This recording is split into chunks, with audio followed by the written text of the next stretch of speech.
Bus ಏನ್ comment ಮಾಡ ಏನ್ ಮಾಡಿಯಪ್ಪ ಒಂದು ಪಿಜ್ಜಾ ಬಾಯಿಗೆ ಬರ್ತಾವೆ ಮೋಸ್ಟ್ ಸ್ಟೈಲ್ ಐತೆ ಈಗ ಆಫ್ ಮಾಡ್ಬಿಡ್ತಿಲ್ಲ ಲೈಟ್ ನೀ ಮುಂಚೆರಿದ ಹೆಂಗ್ ನೋಡಿಯ ಹೆಂಗ್ ಓದಿಯ ಅಲ್ಲೇ ಹಿಂಗ ಗಂಟು ಹೌದಾ ಆಟ ಬಿಡ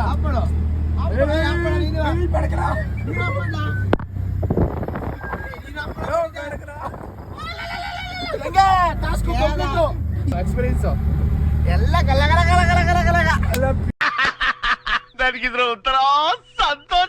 ಆಟೋದಲ್ಲಿ ಹೋಯ್ತಾ ಇದೀವಿ ಒಳ್ಳೆ ಆಂಜನೇಯ ಸ್ವಾಮಿ ದೇವಸ್ಥಾನಕ್ಕೆ. ಫೈನಲ್ ಆಗಿ ದೇವಸ್ಥಾನದ ಹತ್ರ ಬಂದು ಆಟೋನ ಪಾರ್ಕ್ ಮಾಡಿ ಮುಂದೆ ಬಂದ್ವಿ. ನೋಡ್ರಿ ಈ ತರ ಲೈಟಿಂಗ್ಸ್ ಹಾಕಿದ್ರು ಸ್ಟಾರ್ಟಿಂಗ್ ಅಲ್ಲಿ. ಹಂಗೆ ನಾವು ಮತ್ತೆ ನಮ್ಮ ಸ್ನೇಹಿತರು 3 ಜನನು ನಡ್ಕೊಂಡು ಮುಂದೆ ಹೋದ್ವಿ.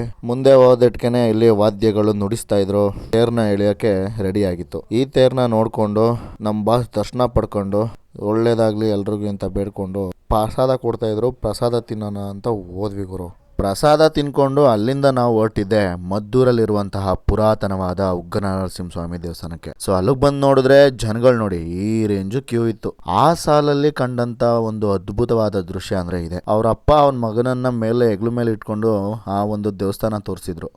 ದೀಪಗಳು ಕೂಡ ಹಚ್ಚಿದ್ರು. ಮತ್ತೆ ಎಂಟ್ರೆನ್ಸ್ ಕೂಡ ನಿಯರ್ ಬಂದ್ಬಿಟ್ವಿ. ಹೂವಿನಿಂದ ಅಲಂಕಾರ ಕೂಡ ಮಾಡಿದ್ರು. ಮತ್ತೆ ಎಲೆಗಳಿಂದನೂ ಅಲಂಕಾರ ಮಾಡಿದ್ರು. ಅಲಂಕಾರಗಳೆಲ್ಲ ನೋಡಿ ಒಳಗಡೆ ಹೋದಟ್ಗೆ ಫಸ್ಟ್ ನಮ್ಗೆ ದರ್ಶನ ಆಯ್ತು. ಆ ನರಸಿಂಹಸ್ವಾಮಿ ದರ್ಶನ ಆದಟ್ಗೆನೆ ನಮ್ಗೆ ಏನೋ ಒಂಥರ ಮನ್ಸಲ್ಲಿ ನೆಮ್ಮದಿ, ಏನೋ ಒಂಥರ ಸಂತೋಷ ಆಯ್ತು ಗುರು. ಆಚೆ ಬಂದಟ್ಗೆನೆ ಈ ತರಹದ ಪೇಂಟಿಂಗ್ ಗಳೆಲ್ಲ ಗೋಡೆ ಮೇಲೆ ಬರ್ದಿತ್ತು ಗುರು. ಇವತ್ತಿಗಿಷ್ಟೇ.